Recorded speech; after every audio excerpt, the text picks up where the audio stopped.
važiavom į Argentiną.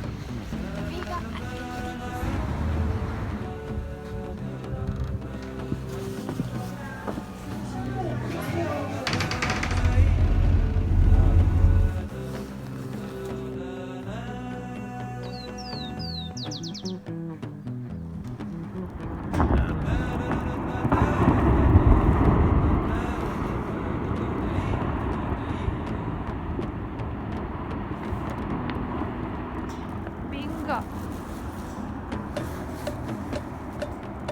Užfiksuoti.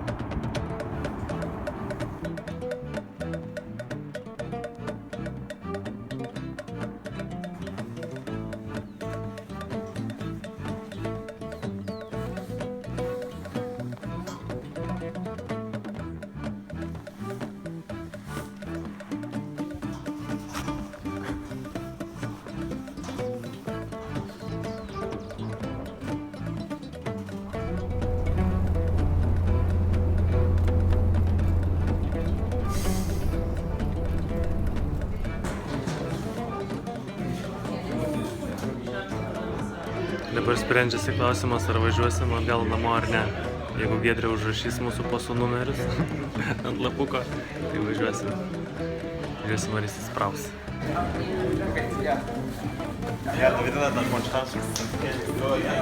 Nu ką, pavyko?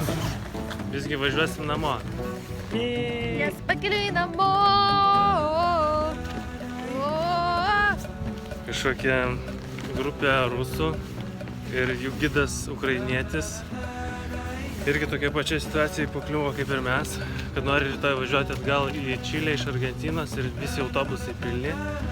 Nu tai čia nežinau, pusę dienos vyko kažkokia situacija, bet kuri galiausiai išsisprendė laimingai.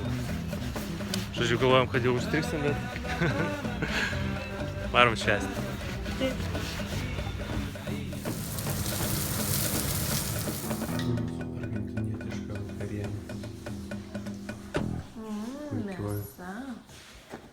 Prabangus kinas. Kuku. Kuku.